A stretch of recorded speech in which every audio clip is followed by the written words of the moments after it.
A escrita é uma parte fundamental da vida acadêmica.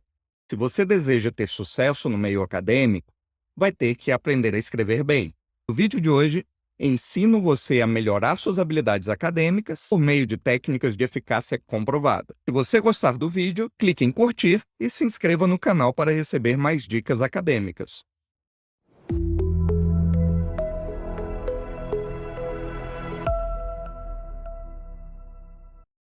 Por que você deve melhorar sua escrita? Existem muitas razões para você melhorar suas habilidades linguísticas e especialmente sua capacidade de escrever. Um acadêmico que escreve mal é percebido pela comunidade científica como alguém que não pertence àquele lugar. Por isso, se você deseja cursar um mestrado, um doutorado e, mais adiante, se tornar um professor, deve aprimorar substancialmente sua capacidade de escrita. Mais do que isso, escrever bem é uma excelente forma de se destacar no meio acadêmico. Uma maneira excelente de você mostrar que é capaz de se comunicar com clareza e também de expressar suas ideias de modo eficaz. É por meio da escrita que os acadêmicos se manifestam. Mais do que palestras ou aulas, um bom acadêmico é reconhecido pelos seus bons textos, porque é ali que consegue veicular com clareza tudo aquilo que deseja expressar. Suas descobertas, suas reflexões, também todo o seu conhecimento a respeito da área que está abordando. A redação acadêmica é muito mais do que escolher a palavra certa, colocá-las numa ordem adequada. Você precisa escrever de forma clara e concisa, além de se expressar bem. Vem comigo, vamos aprender algumas estratégias bastante eficazes para melhorar sua redação.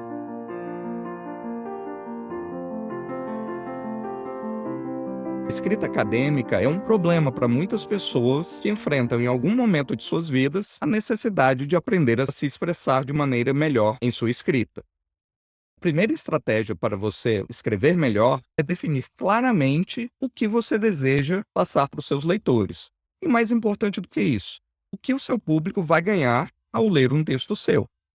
É importantíssimo entender aqui para quem você está escrevendo e qual a mensagem que eles deverão levar consigo depois de lerem seu texto.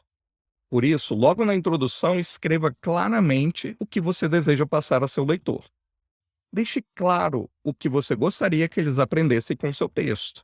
Você pode, inclusive, utilizar perguntas para deixar seu ponto claro. Muitas vezes nós deixamos de esclarecer exatamente o que queremos dizer na introdução, justamente porque nós mesmos não temos isso muito claro na nossa cabeça. Então, tome o tempo que for necessário para esclarecer a si mesmo o que você gostaria de dizer no texto. E escreva isso claramente na introdução. Quando um texto diz, já do início, por que ele foi escrito, fica muito mais fácil para o leitor se engajar com ele e gostar da sua redação. Você já deve ter lido algum texto, um livro, um artigo, onde você não sabia bem aonde aquele autor gostaria de chegar. Eu tenho certeza que você deve ter pensado 1000 vezes em abandonar o material sem lê-lo por completo. Isso acontece porque, se você não tem clareza sobre o texto, ele não vai te interessar. Pense nisso antes de escrever seu próximo artigo. Por que alguém deveria ler seu texto? Por que alguém deveria gastar 10, 15 minutos da sua vida, ou até mais, dependendo da extensão do seu material, lendo seu artigo ou seu livro? Quando você tem isso claro, todo o resto da sua redação vai fluir melhor.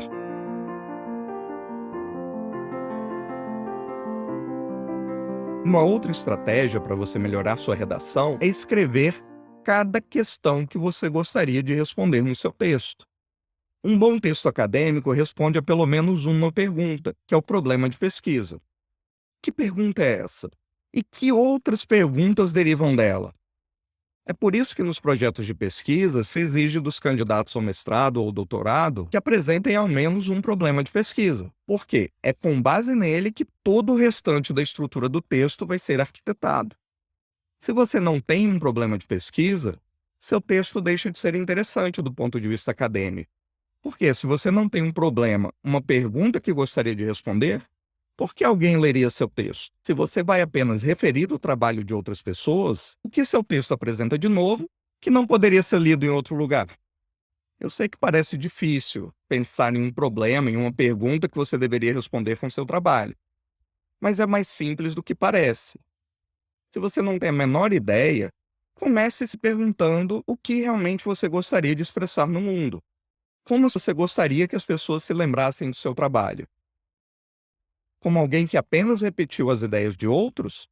Como alguém que apresenta um ponto de vista interessante e novo a respeito de um problema, foi apresentado de forma clara e é relevante para solucionar uma questão teórica ou prática importante.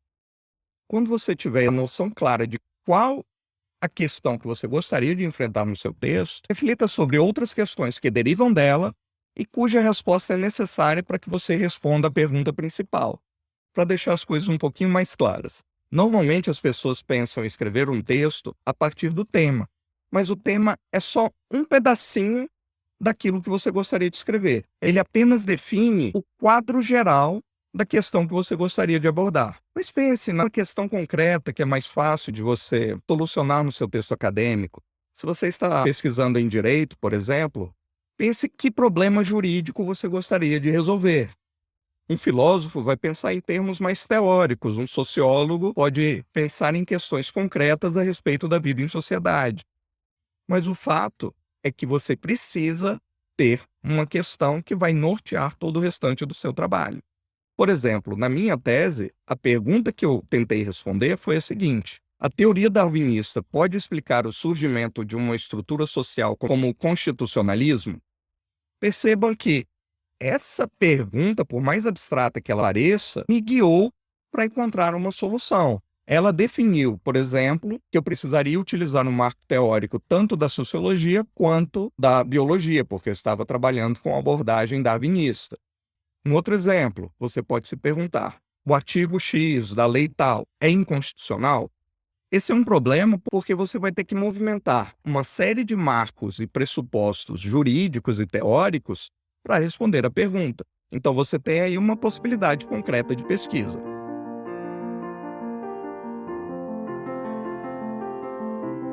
Além disso, é importantíssimo organizar suas ideias. Até aqui você tem uma questão central, algumas questões secundárias e provavelmente alguma ideia de como o texto vai se dividir em seções e subseções. Mas é importante você ter uma noção visual clara de como cada seção se organiza no seu texto.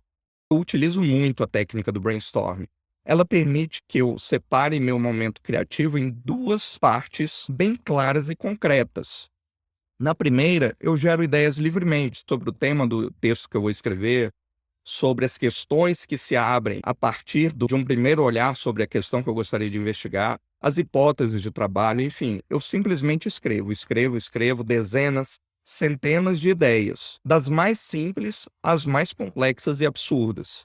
O brainstorming é uma técnica interessante porque, ao dividir o processo criativo em duas etapas, ele permite que você não se torne autocrítico demais já na etapa criativa. Desse modo, você pode gerar o maior número de ideias possíveis e, na segunda etapa, você vai riscar aquelas que pareçam mais absurdas ou sem muito futuro para organizar a estrutura do seu texto a partir dessas ideias. Depois, como uma terceira etapa, é hora de organizar essas ideias e estruturá-las em uma sequência lógica. Ao fazer isso, eu tenho certeza que no final do processo você vai ter uma ideia muito clara do que deseja escrever.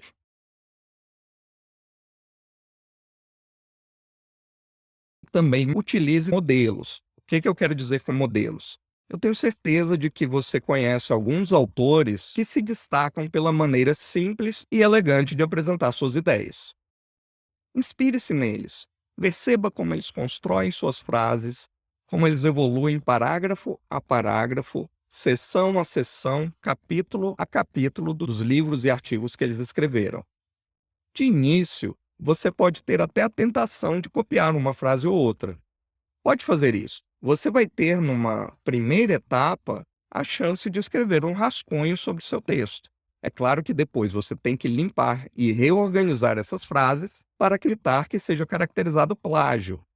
Mas você pode copiar a estrutura da frase. Como o autor que você considera ser um exemplo de escrita organiza a estrutura frasal dos seus textos? Qual a posição em que ele coloca o sujeito, o verbo, como ele utiliza os advérbios, adjetivos? Eu sei que no início dá um pouquinho de trabalho observar essas nuances de um texto, mas com o tempo você vai ganhar clareza na sua própria redação.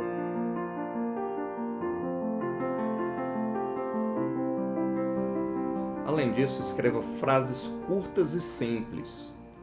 Muitos acadêmicos têm o péssimo hábito de escrever frases extremamente longas, o que deixa o texto absurdamente cansativo.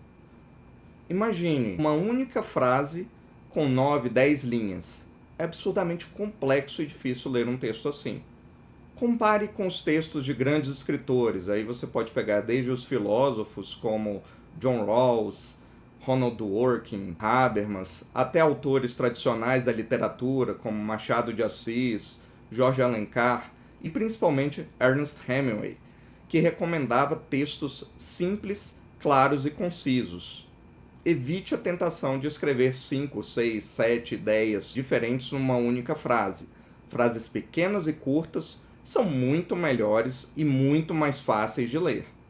Não por menos, existe um aplicativo muito útil na internet, que é o Hemingway, em homenagem ao escritor que recomendava a redação mais simples e concisa possível, ajuda você a escrever melhor.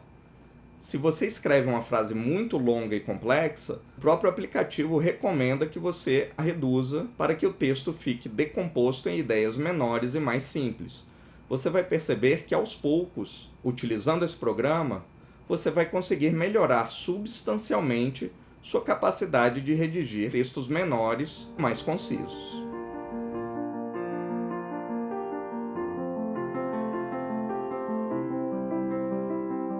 Já os parágrafos podem ser um pouquinho mais longos. Se as frases devem ser curtas, os parágrafos podem ter um tamanho mediano a longo. É claro que utilizar de vez em quando um parágrafo mais curto de 2, 3 linhas pode ser um recurso estilístico importante para chamar a atenção para uma ideia significativa. Mas mantenha em sua mente a seguinte premissa: cada parágrafo tem introdução, desenvolvimento e conclusão.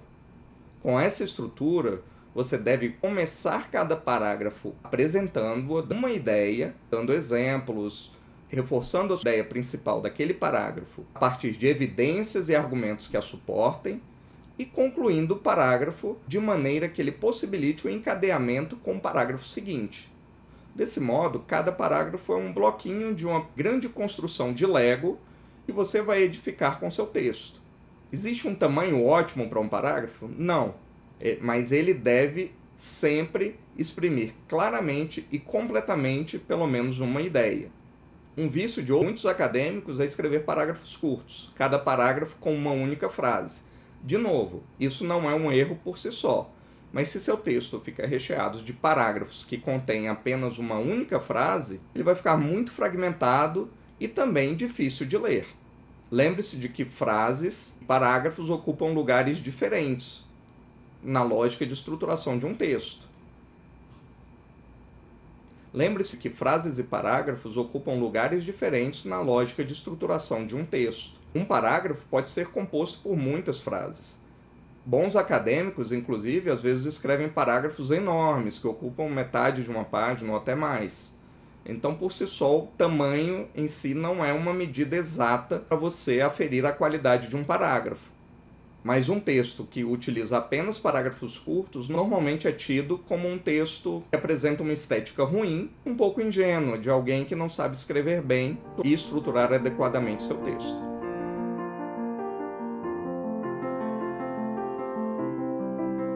Sua primeira versão de qualquer texto é um rascunho. Evite cair na tentação de utilizar seu primeiro rascunho como se fosse a versão definitiva do texto que você está escrevendo. Fazer isso vai ter duas consequências. A primeira delas é tolher sua criatividade. Se você já começa escrevendo a versão final do seu manuscrito, você vai sofrer com a autocrítica e o chamado bloqueio na escrita. Por que isso? Porque na hora que estamos escrevendo, estamos vivenciando um processo criativo, em que estamos apresentando ideias, oferecendo alternativas e apresentando nossa própria reflexão. Esse processo é confuso e não muito afeito a regras. Então, às vezes, a gente começa a escrever uma ideia, se perde um pouco e começa a divagar sobre outras coisas. Deixe tudo isso ir para o papel. Ao fazer isso, você vai garantir que todas as suas ideias foram para o papel. Na hora que você estiver revisando, aí sim, é o momento de você polir as palavras, escolher melhor os sinônimos que vai utilizar, melhorar a estrutura gramatical.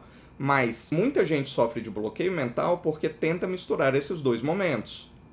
A revisão é parte fundamental do processo de escrita. Só deve acontecer depois que você tiver o primeiro rascunho pronto. Muitas vezes, o primeiro rascunho de um texto excelente é uma bela porcaria. Tenha isso em mente. Perceba que mesmo os grandes escritores escreveram seu trabalho 4, 5 vezes antes de ter a versão final. A segunda consequência de escrever com o objetivo de já apresentar a versão pronta do seu texto é que necessariamente você vai ter uma versão final que, na verdade, é o primeiro rascunho do seu texto. É impossível você concluir todo o processo de redação de uma única vez. Seja um artigo, uma tese, uma monografia, o que quer que você esteja tentando escrever, escreva primeiro, rascunhando suas ideias, e apenas depois, revise o material. Você vai perceber que a qualidade do seu texto vai melhorar bastante apenas seguindo essa dica.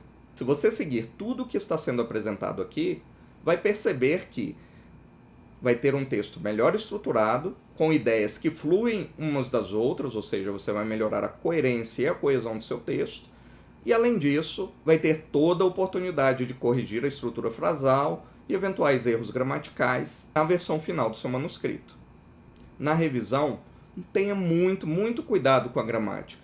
Pode parecer besteira, mas o Word, por exemplo, é um corretor ortográfico do aplicativo. Você vai perceber que deixou para trás alguns espaços duplos, palavras escritas incorretamente, estruturas gramaticais que começam e não terminam, enfim, vários erros que o próprio aplicativo já pode sinalizar. E acredite, não são poucos os acadêmicos que não fazem sequer essa revisão, e por isso escrevem textos que logo são rejeitados pela comunidade acadêmica, por editores de periódicos científicos e assim por diante. Não deixe que isso aconteça com você. Faça um excelente trabalho de revisão e eu tenho certeza de que sua redação será muito aprimorada no processo. Espero que você tenha gostado do vídeo. Aproveite e assista outros vídeos do nosso canal. Tenho certeza absoluta de que você vai encontrar muito material que ajudará você em sua trajetória. Até mais!